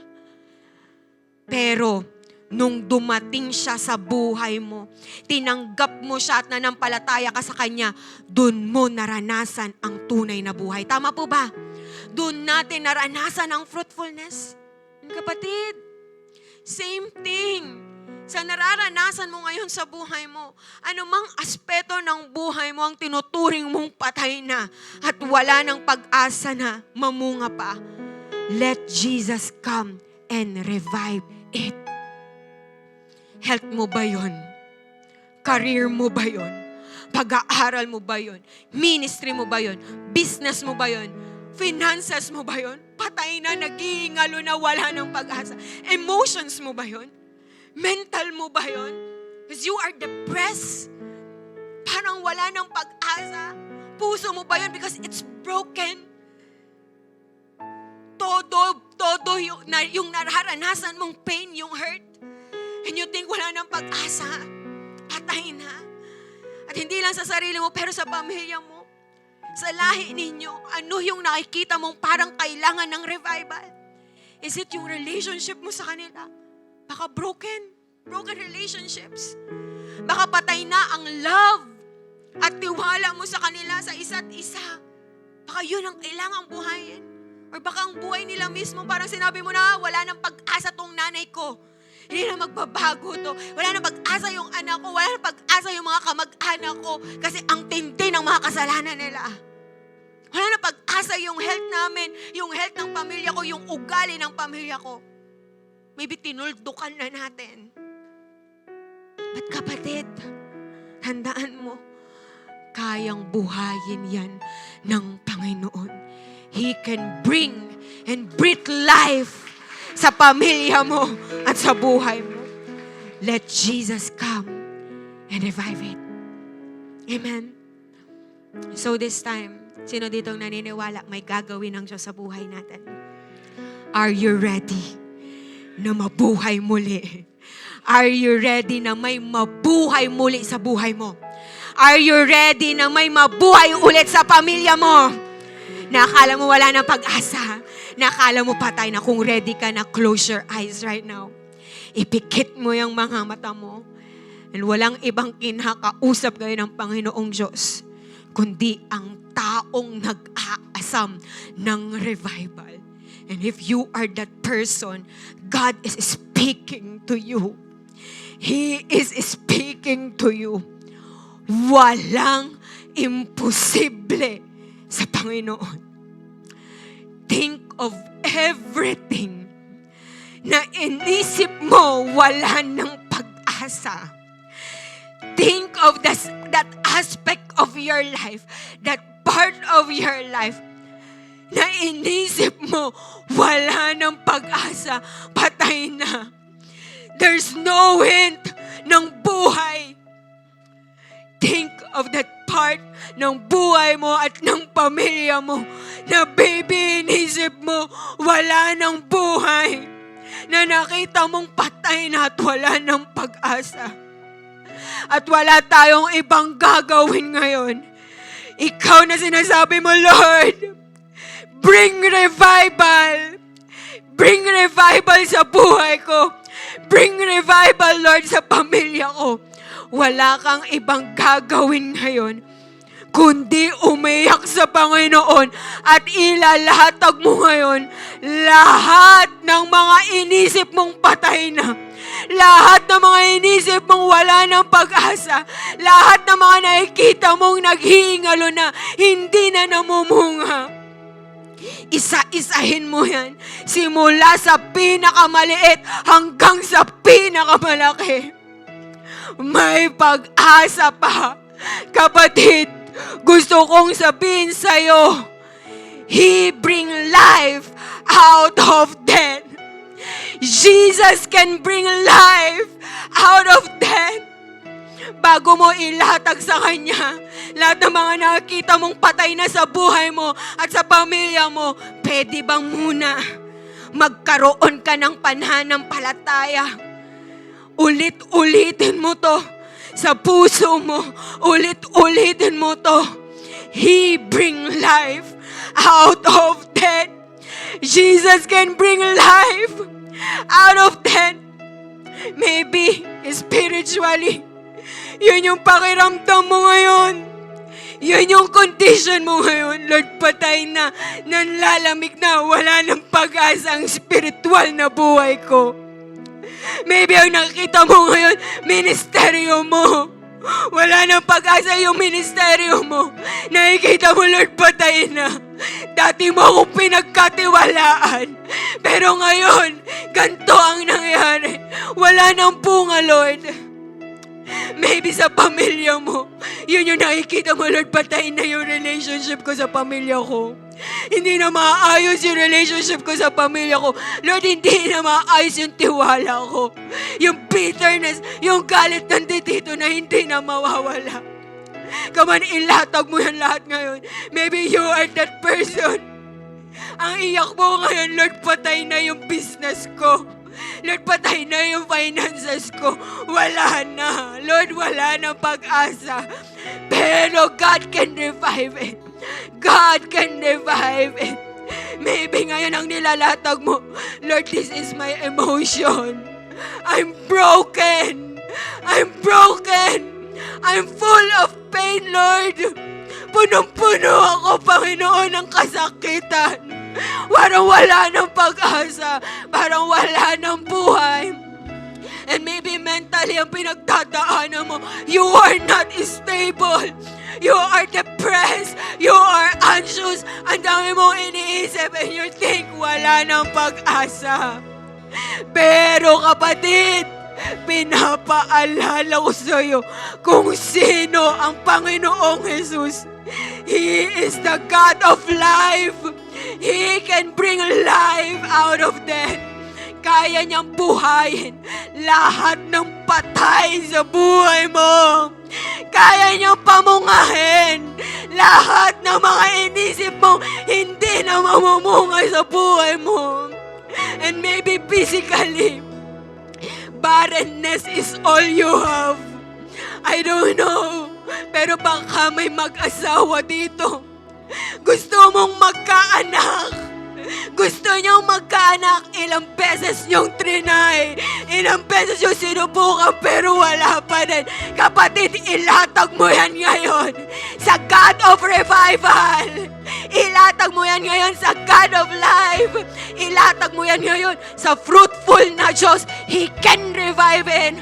Kayang-kaya ng Diyos na i-flow sa'yo ang growth, ang fruitfulness at ang buhay.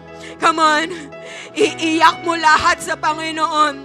Cry out to Him. Wala kang ititirang patay pa din sa buhay mo.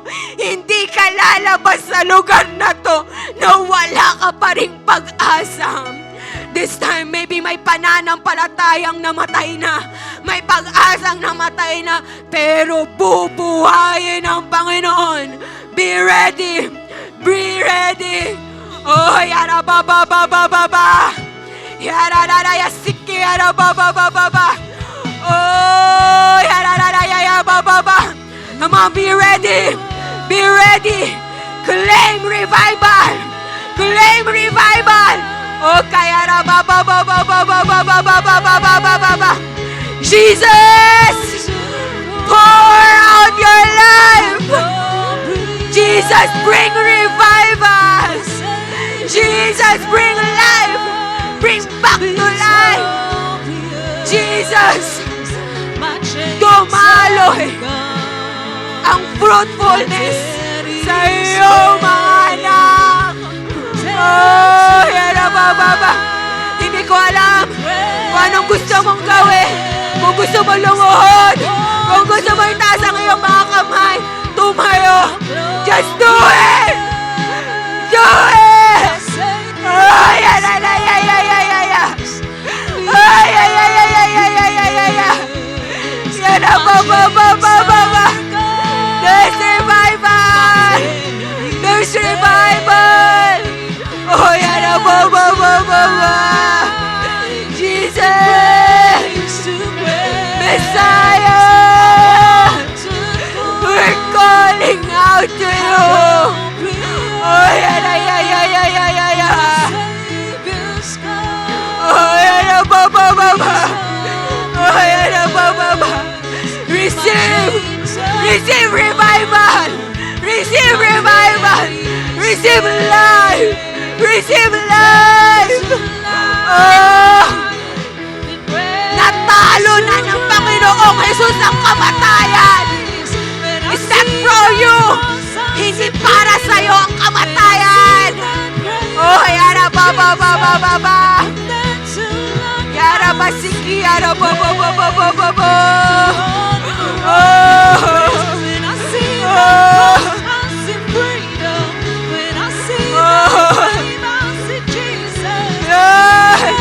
Bring back life! Yung ninakaw ng enemy sa pamilya ko, bring it back life! God. Bring it back! Oh! Come, Jesus! For in your coming, there's revival! Oh, come on! Binubuhay! May binubuhay!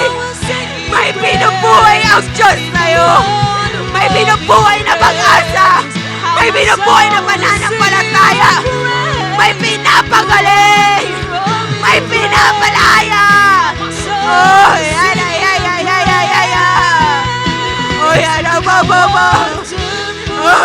yan, oh, yan, My Savior's scars, victorious.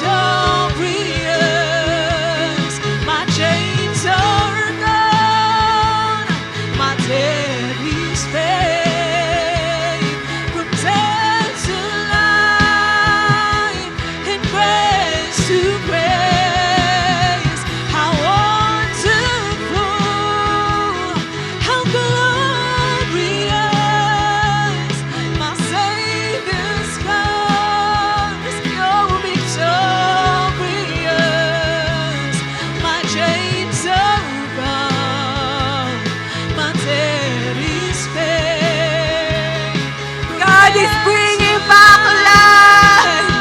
Oh!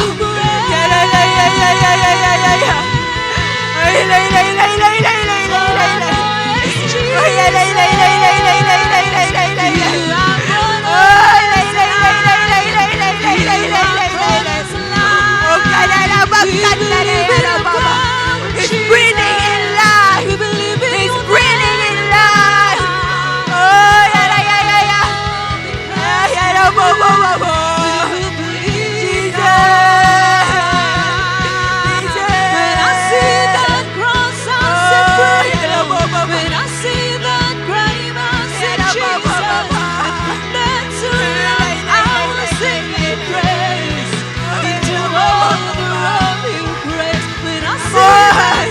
Huwag mong papalampasin to!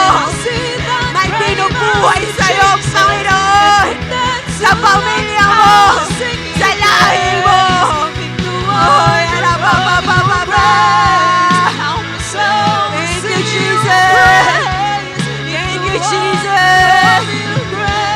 Thank you, Lord! Thank you, Lord! How wonderful, Thank you, Jesus! how glorious. And this time, My Savior's tatayuan mo yung tinanggap mo.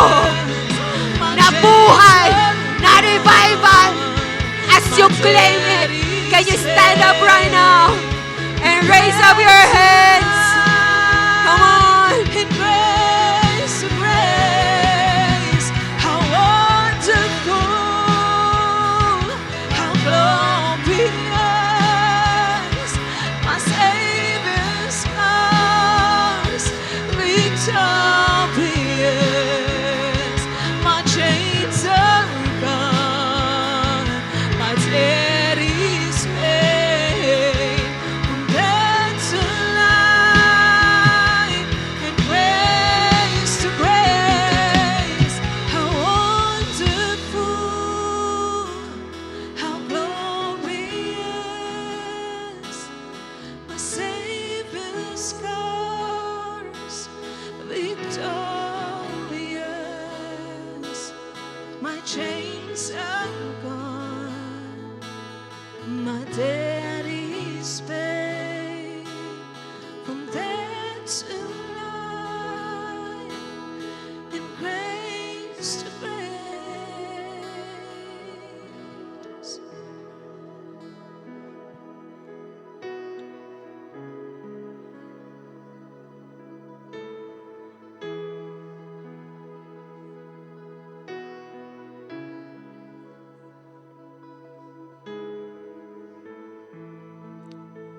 When God is moving, God is moving, God is here, God is here. He's reviving you. He's reviving your life. He's reviving every aspect ng buhay mo. Enjoy, enjoy. Receive, claim that revival. Thank you, Lord. Thank you, Jesus.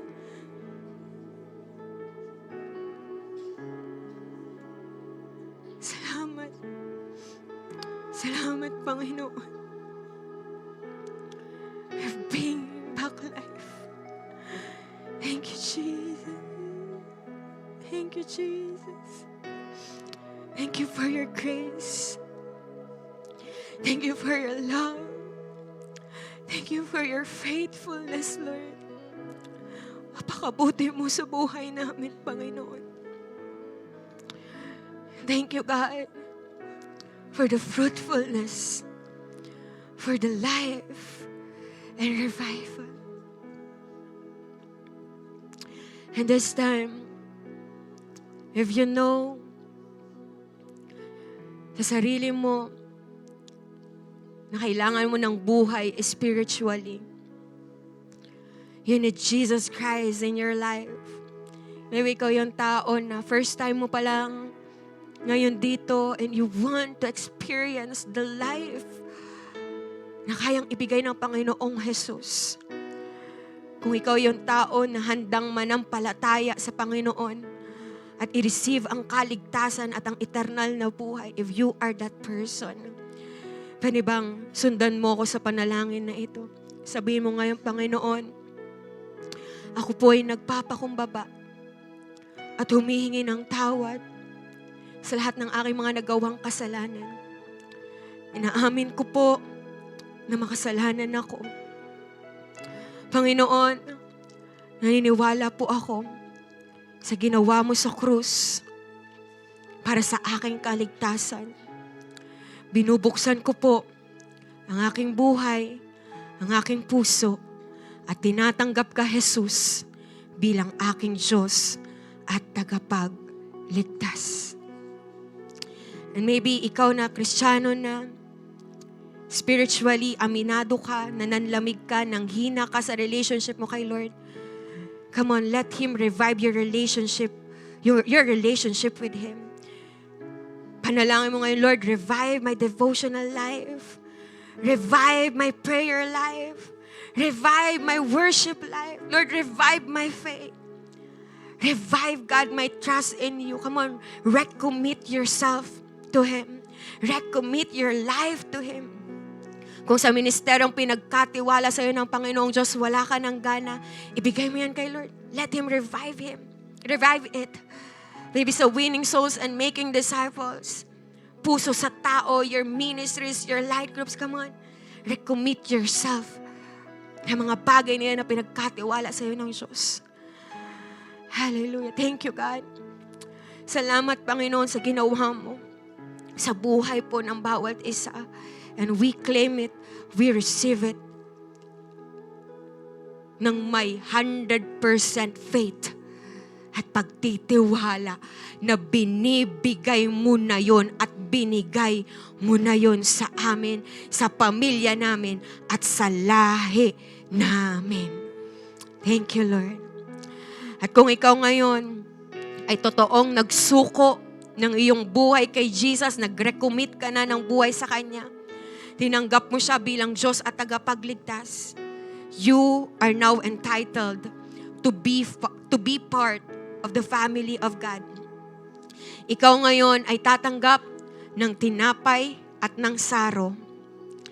May mga lalapit po sa ating mga ushers para ibigay po sa atin ang tinapay at saro.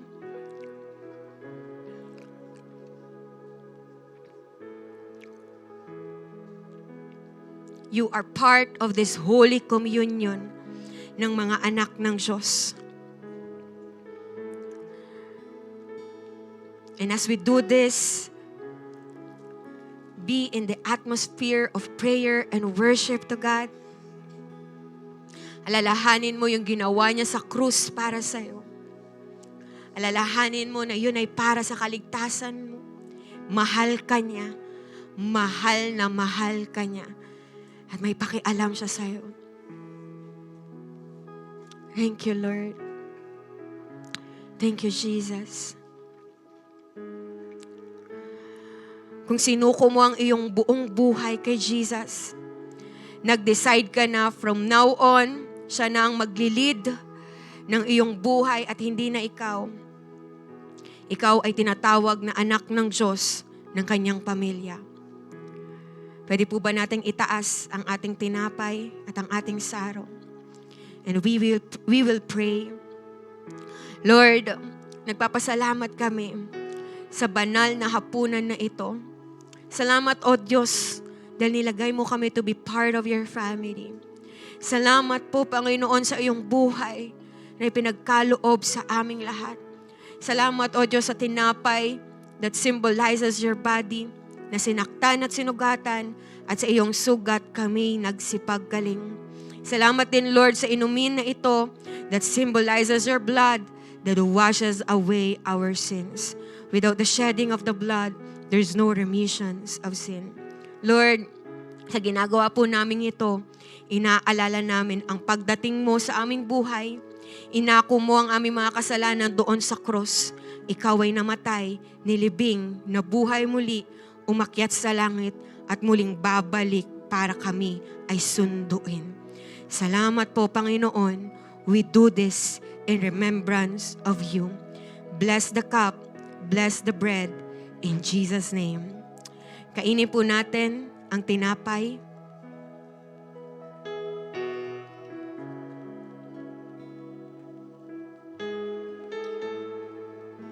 Sunod po natin ang saro. And this time, raise up your hands and continue to worship God. How wonderful, Pasalamatan mo siya. how glorious, Thank you, Jesus. my Savior's love. Thank you, Lord. Victorious, my chains are gone, my days Mabuti ka, Panginoon. from death Salamat sa buhay. in grace to grace. How wonderful, how glorious, my Savior's scars, victorious, my chains are gone, my days paid, from death to life, in grace to grace. Thank you, Lord. Thank you, Jesus. Come on.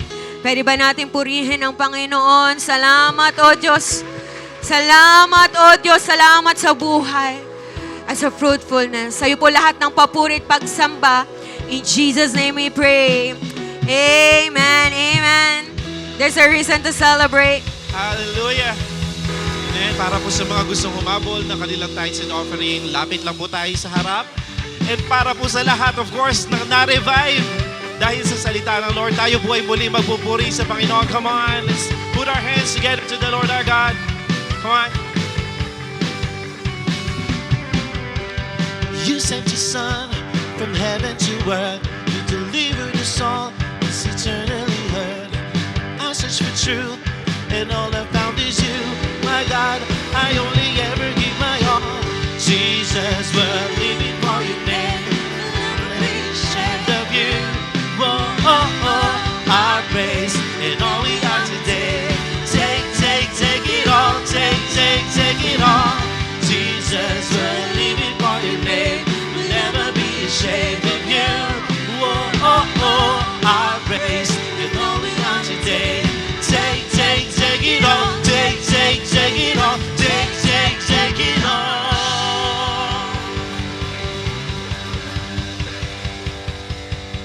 Amen, amen. So before we close in prayer po, no, paalala ko lang po that on December 24 and 31 po, bago po yung mga slots ng natin. Ay hindi, same pa rin naman po.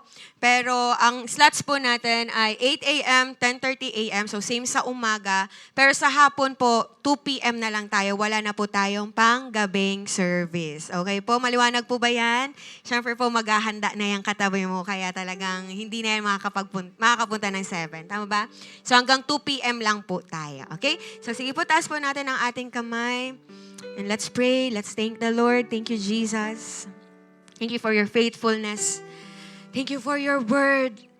For this great reminder sa aming lahat.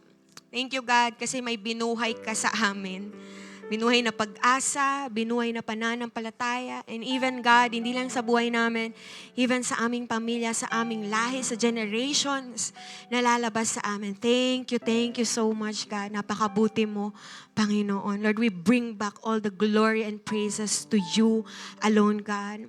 And Lord, panalangin ko, patuloy niyo pong pagpalain ng aking mga kapatid. Samahan niyo po sila, protectionan, O Diyos. And let your healing flow sa lahat po ng may mga sakit. Lord, pagpapala sa lahat ng mga nahihirapan pagdating, Panginoon, sa kanilang mga finances. In the name of Jesus, I believe you bring back life, O God, even sa mga finances namin. And God, sa mga oras na ito, hindi kami papayag, Panginoon, na next Sunday ay kami lang ang magsa-Sunday service. Pero Lord, we will do our best para makapag-invite din ng mga taong wala pa sa'yo upang maranasan din ang pag-ibig mo at ang kaligtasan na pinagkaloob niyo po. Thank you, Lord. And this time, receive the blessing of the Lord. The Lord bless you and keep you, make His face shine upon you, and be gracious to you.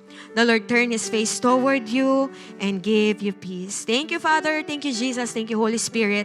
Sa iyo po lahat ng papurit pagsamba. In Jesus' name we pray. Amen. Amen. God bless po. Ingat po tayong lahat. Magkawayan po tayo.